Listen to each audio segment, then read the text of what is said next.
Arestado ang 26 anyos nga si alias Rebreb, residente sa Barangay Maria Clara, matapos makuhaan sa suspected shabu nga nagabalor sang 442,000 pesos.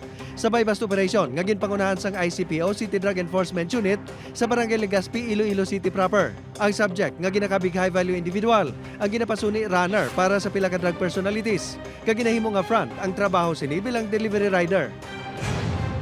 Dakop naman ang 19 anyos nga si alias Ren sa bust operation nga ginpangunahan sa Provincial Intelligence Unit sang Antique Police Provincial Office sa San Jose, Antique. Ang subject ang ginapasuni nagaserve nga runner sang ginabaligya nga loose firearm. Nakatransaksyon sa iya sang isa ka pistola kag isa ka 12-gauge shotgun ng kapulisan sa balor nga 15,000 pesos. Apang sa tion na sang operasyon, shotgun lang ang nakuha sa iya nga may 5 ka bala. Ginausisa pa sang kapulisan kundi nagahalin ang mga loose firearm nga ginabaligya sang arestado. Patay ang 33 anyos nga si alias John sang ginbuno sang iya mismo manghod nga si alias Win, 28 anyos sa Barangay 1A, Manapla, Negros Occidental.